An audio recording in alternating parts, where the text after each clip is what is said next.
Gracias. Bueno, es Exploradores de la América Media, el imaginario occidental en la exploración de los vestigios mayas, 1784-1841.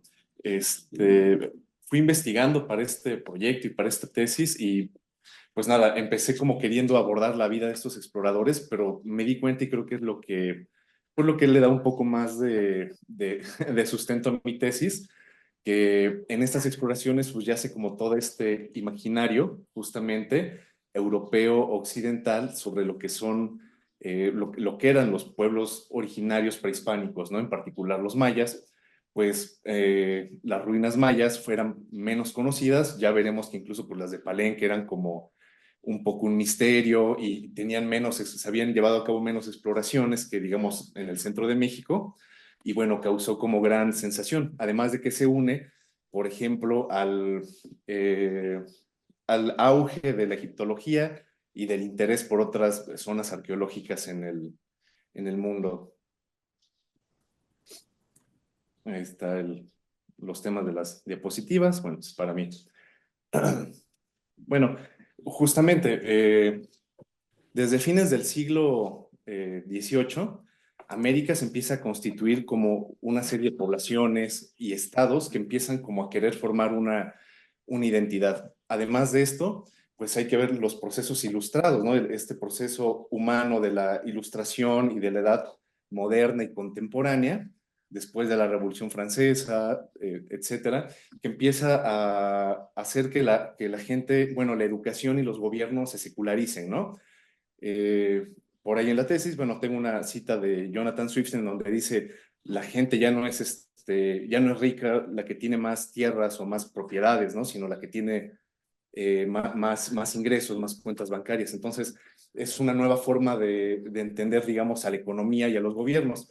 Y en tanto que es secular, estos gobiernos empiezan a necesitar formas de justificarse, ¿no? Bueno, de legitimizarse y de mantener cierta cohesión, ¿no? Y no es que busquen atraer a esa población, bueno, sí se busca desde un gobierno, ¿no? Pero se hace en un proceso que se va dando, digamos, pues a través de esta ideología, ¿no? La historia también sufre un cambio y ya no es una historia, digamos, clerical o basada totalmente en la Biblia, aunque siempre el cristianismo en Occidente, pues, dejó su marca, ¿no? Pero es una historia que se va secularizando. Entonces, en este sentido, cada Estado-nación empieza a buscar su propia historia y su propia identidad con base a civilizaciones o a elementos que encuentra en los territorios que ocupa. En este ambiente, justamente en la segunda mitad del siglo XVIII, durante los gobiernos de Carlos III y Carlos IV, la monarquía hispana fue promotora de exploraciones. Justo esto acorda al espíritu ilustrado y justamente buscando también por parte de la monarquía de los Borbón española, tener una mejor administración en sus territorios.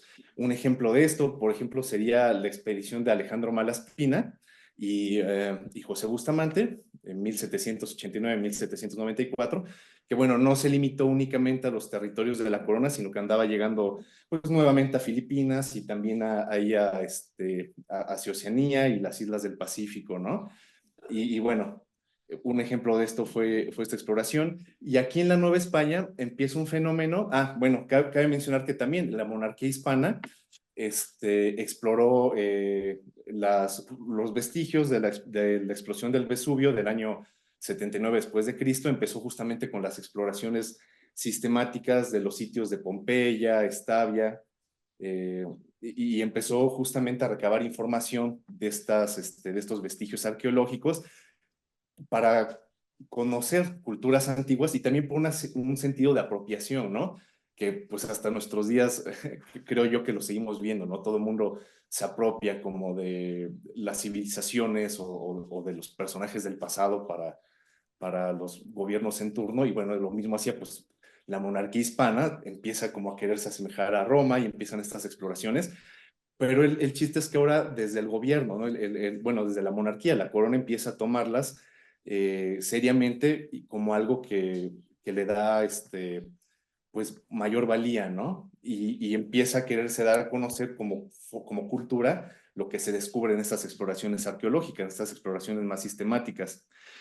Durante este mismo periodo, más hacia la década de los 90, fines de los 80, 90, en la Nueva España empieza a vivirse un auge o interés por las civilizaciones precolombinas. La Nueva España, los pobladores de la Nueva España no pueden solamente, o ya no pueden, bueno, ya no únicamente se identifican con los vestigios clásicos, sino que también pueden identificarse o empiezan a identificarse con las grandes civilizaciones, bueno, con las civilizaciones precolombinas, ¿no? Con la llegada del segundo conde de Revillagigedo, que también era criollo, había nacido en Cuba, hijo de españoles, pero había nacido en Cuba y estuvo entre Cuba y aquí en México. Con su llegada en 1789, empieza justamente desde el gobierno nuevo hispano un auge o un interés por estas exploraciones. Al ordenar obras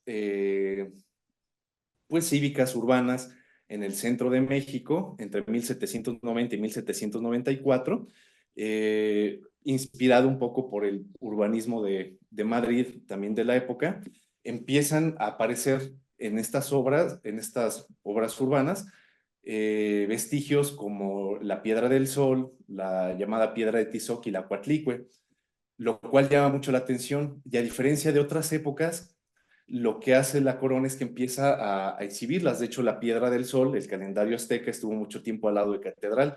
Ahora eran vestigios o que empiezan a considerar patrimonio o por lo menos elementos culturales a los cuales la población debe de acceder, o es algo bueno que la población acceda a ellos y los aprecie, ¿no? Entonces, son monumentos que se empiezan a exhibir. Posiblemente en otros tiempos, un siglo antes, no hubieran sido exhibidos, o tal vez alguna construcción que se encontrara fuera usada para edificar otros edificios, hubiera sido diferente, pero ya a fines del siglo XVIII existe este cambio en las ideas. También justamente esta inspiración por las civilizaciones del pasado alimenta movimientos de la población americana, pero pues particularmente criollos, ¿no? Las poblaciones originarias no entran tanto en juego, pero los criollos toman a estas antiguas civilizaciones pues como sustento, ¿no? Para decir, aquí en América se pueden dar grandes culturas y no necesitamos tanto a Europa. En este ambiente, al mismo tiempo que esto va pasando, justamente en Palenque y en otros lugares de la zona maya, pero particularmente Palenque es un caso que llamó mucho la atención, empieza a haber reportes, ¿no? La gente empieza a redescubrir estos vestigios que ya estaban pues cubiertos por la selva, y justamente en 1745 el padre de Tumbalá, Antonio Solís, le empiezan a llegar estos rumores por parte de familiares y amigos sobre las casas de piedra, ¿no? Las ruinas de Palenque en Chiapas. Posteriormente, su sobrino, Ramón Ordóñez y Aguiar, que era cura en Ciudad Real, hoy San Cristóbal, de las Casas, se lo platica al presidente de la Real Audiencia de Guatemala, que era, pues bueno, entiendo que Chiapas estaba dentro de la Real Audiencia, Joseph de Stachería, hacia 1773, y Ramón Ordóñez organiza una breve expedición. Joseph de Stachería se queda, pues digamos, al pendiente, y posteriormente ya, digamos, oficialmente desde la Real Audiencia de Guatemala, se organiza una exploración oficial al mando de Antonio Calderón en 1784. Justamente es la fecha que puse para, como mi periodo de tesis, porque justamente es en el momento en que empiezan ya a organizarse en América exploraciones oficiales hacia los vestigios mayas. Justamente la corona en Europa ya había organizado algunas otras, pero en América creo que es una de las primeras, y es la primera en la zona maya, la de 1784. Posteriormente organiza una segunda en 1785, enviando al arquitecto Antonio Bernasconi. Pues Calderón básicamente hizo unos bocetos y pues solo le contó lo que vio. Bernasconi con su formación como arquitecto y dibujante, pudo enviar unos bocetos más, pues, más concretos en 1785. Finalmente, hacia 1786, Estachería escucha de la llegada del capitán Antonio del Río y tras conocerlo y algunas dudas al respecto decide enviarlo a él. Se le hizo de momento el mejor candidato, aunque al parecer primero tuvo dudas, y en 1787 lo manda a explorar los vestigios de Palenque. Además, ya con todo un formato de preguntas o cuestiones que tenía que tratar de resolver, ¿no?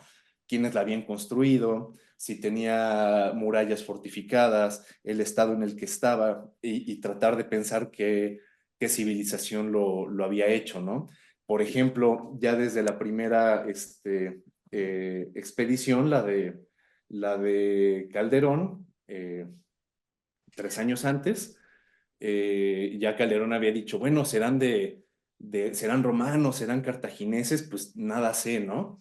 En esto vemos también pues cómo frente al contacto con estos vestigios, lo que se empieza a hacer es tratar de emparentarlos con la historia que en Occidente se sabe, ¿no?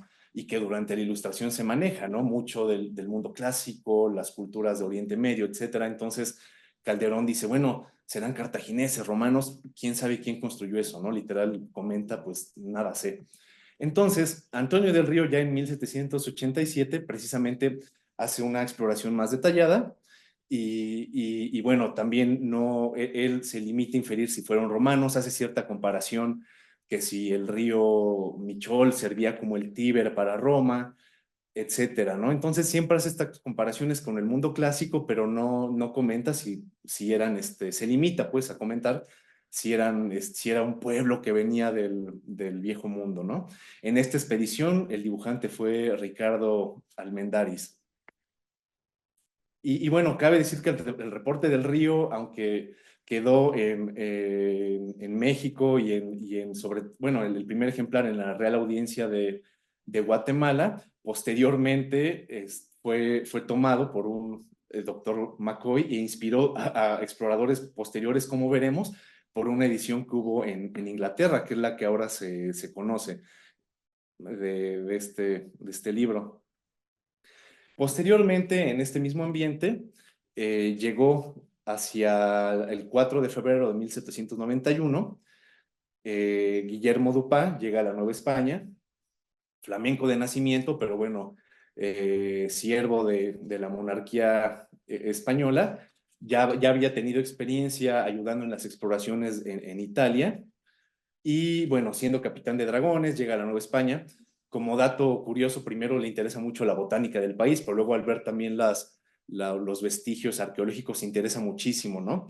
Tanto así que se cuenta que dejó en varias ocasiones algunos deberes militares o durante sus deberes militares se daba su tiempo para darse unas escapadas, ¿no? Entonces decía que tenía sus correrías arqueológicas y él mismo organizaba visitas o expediciones con fines de anticuaria a estos vestigios, ¿no?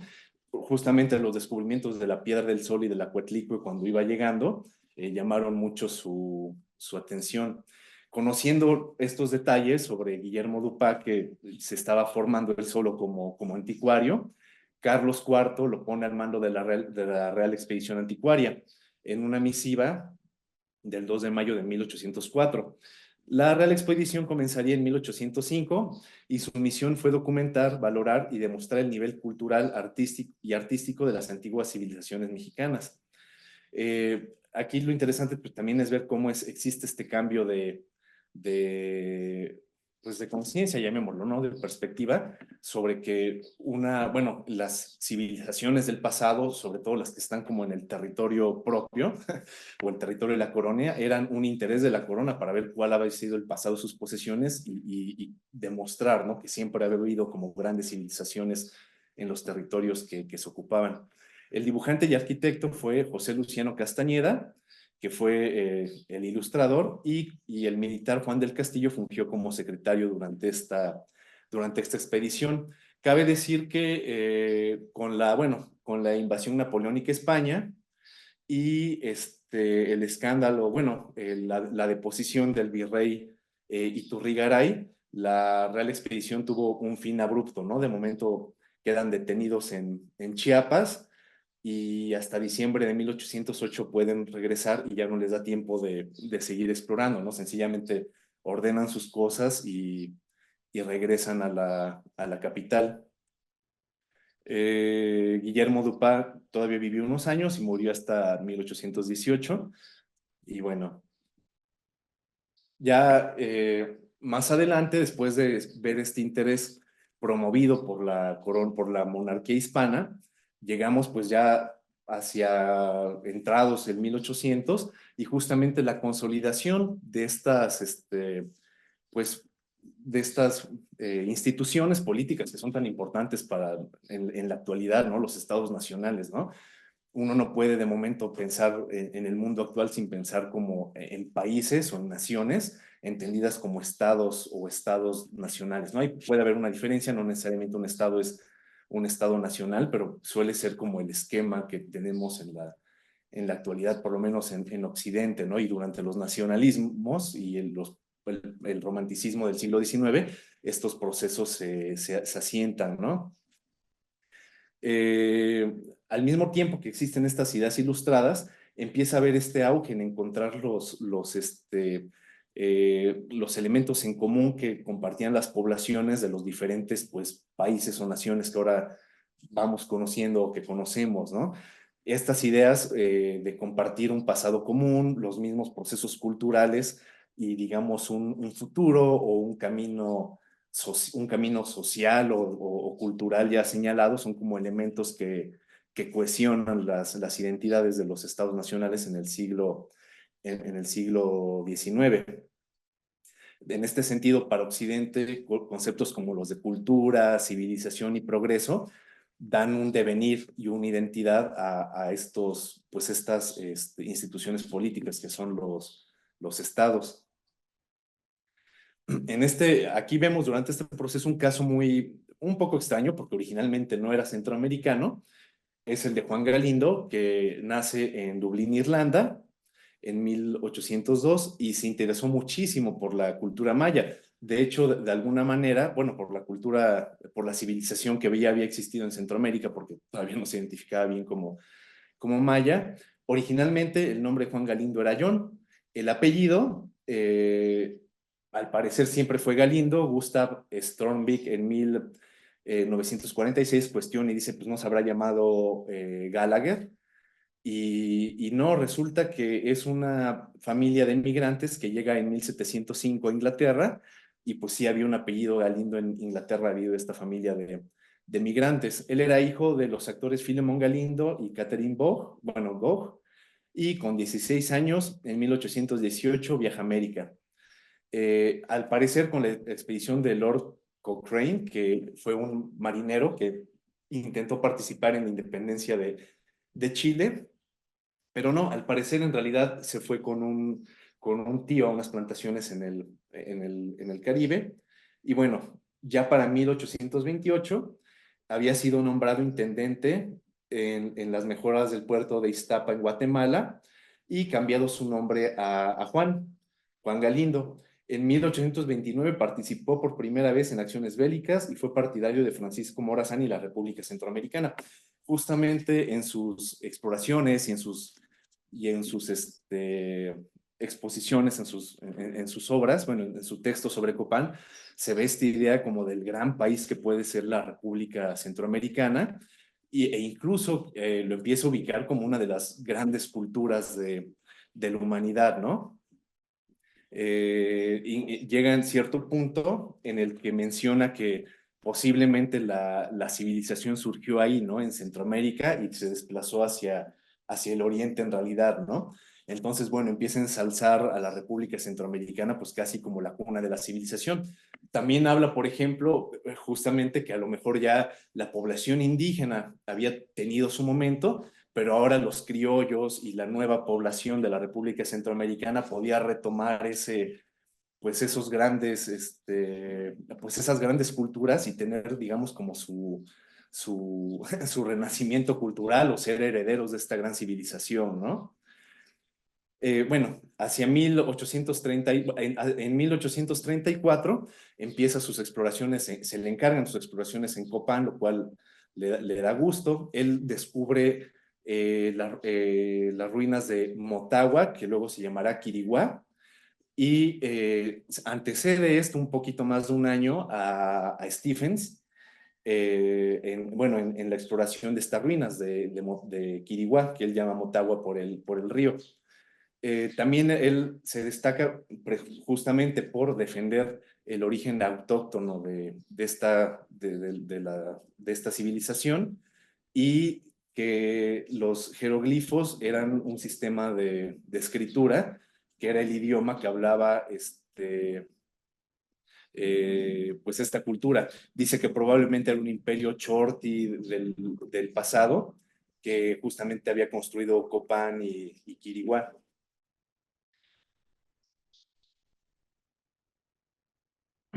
El siguiente, perdón.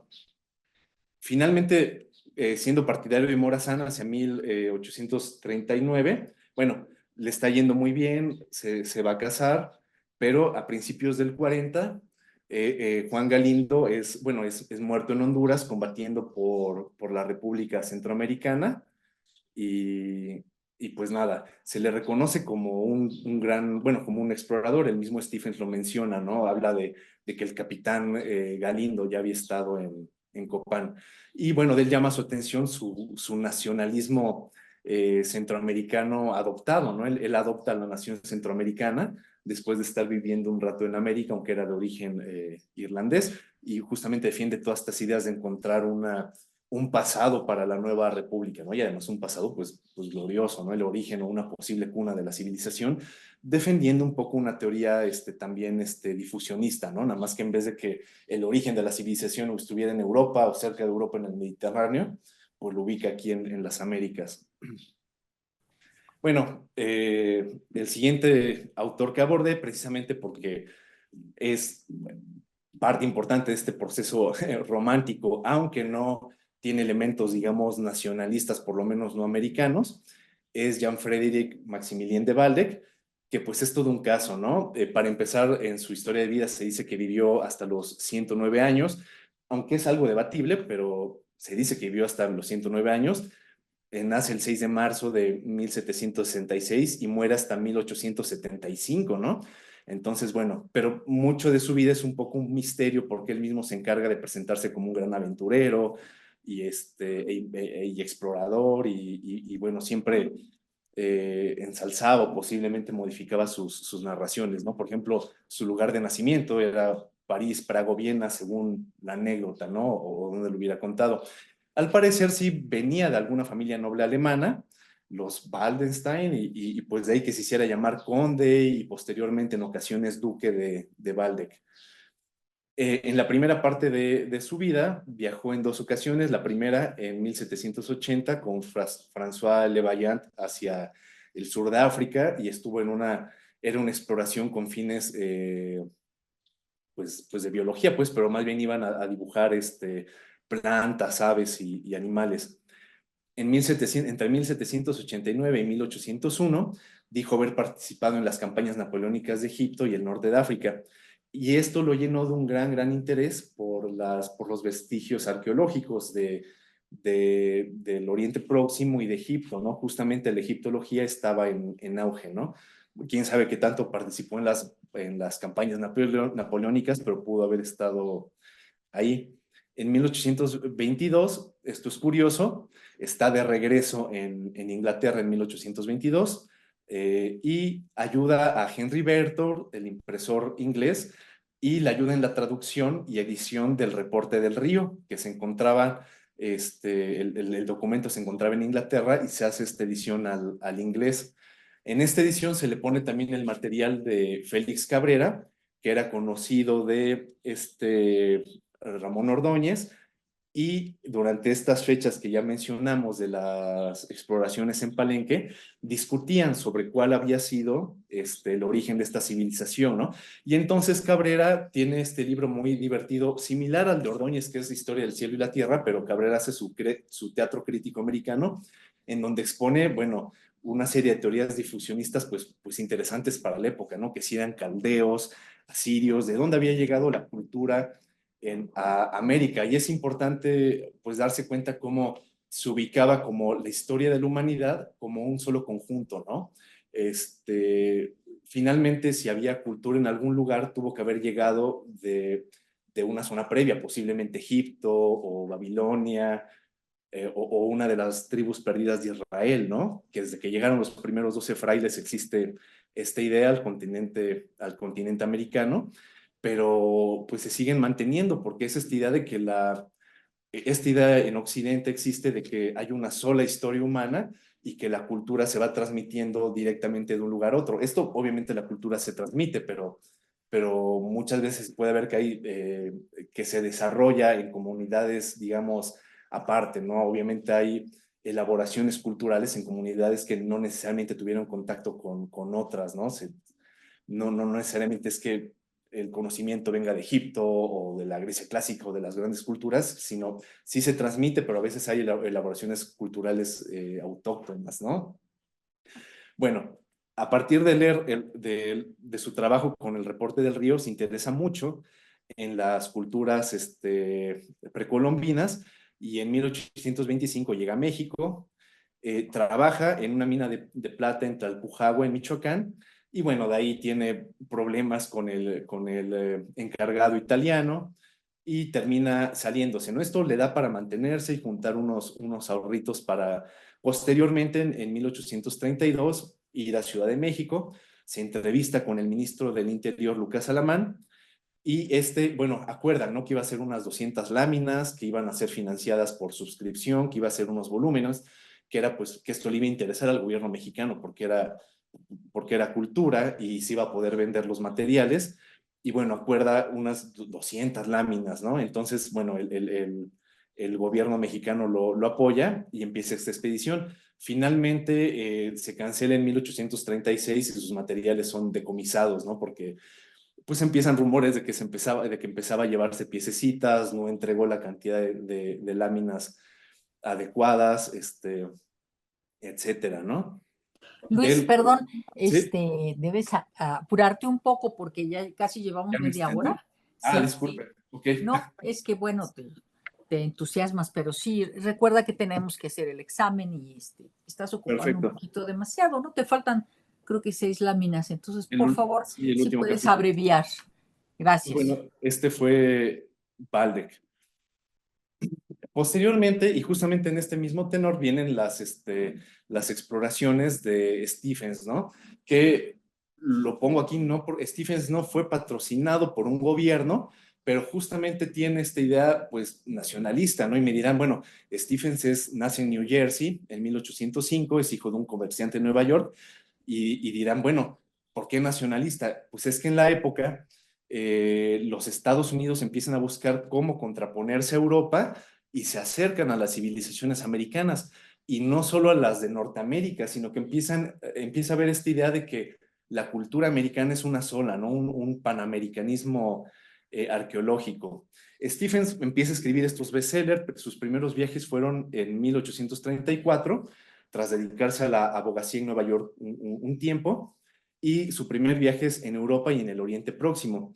Siempre filmaba como an American, o sea, él se consideraba como la voz un escritor norteamericano que elaboraba estos libros de viaje que antes los europeos eran los que hacían, ¿no?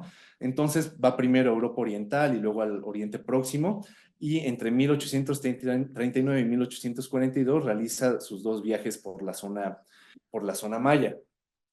Su gran compañero fue, que bueno, que hace unas láminas pues muy detalladas, son como láminas muy destacadas que le dieron gran realce a la obra de Stephens, fue Frederick Catherwood, que nace en Inglaterra en 1799 y fue dibujante en las expediciones, en estas expediciones.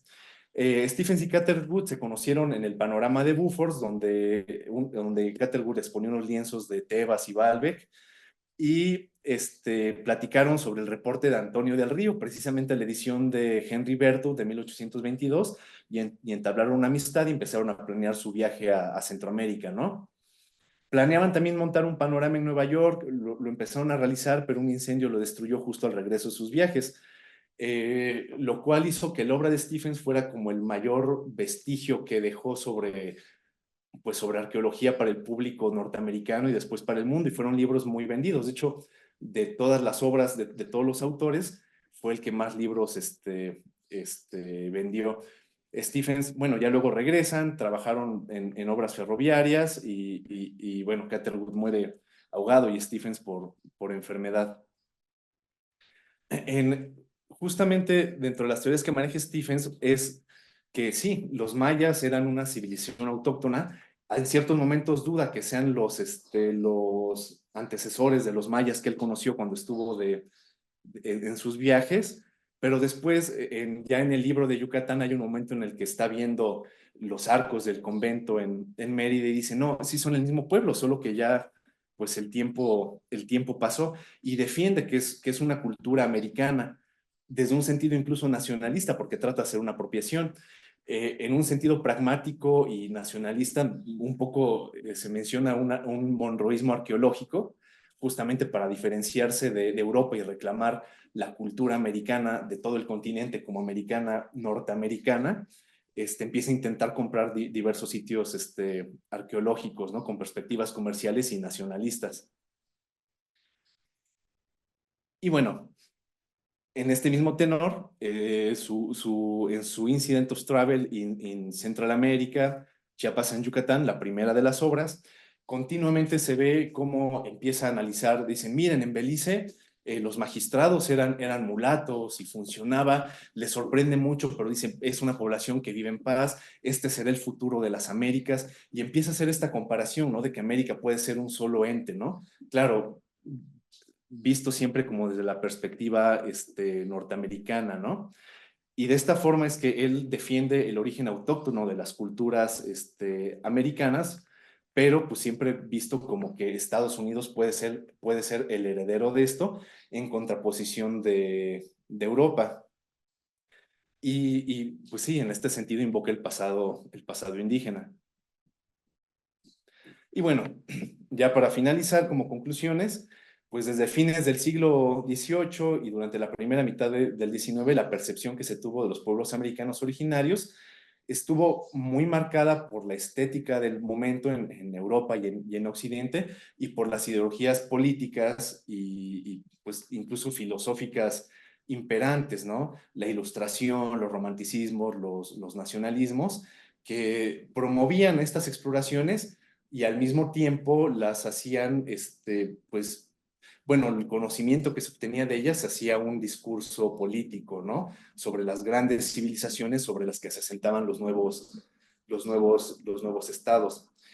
A pesar de esto, estas primeras exploraciones pues, fueron importantes porque nos permitieron asentar las bases para la arqueología pues, en América, las exploraciones del mundo maya, y para conocer más a culturas pues diferentes a las occidentales, ¿no? Aunque primero trataban como de mimetizar lo que conocían de ellas, pues finalmente ayudaron al desarrollo de la arqueología en el continente. Y bueno, pues nada, gracias por su atención, y ya con esto concluyo.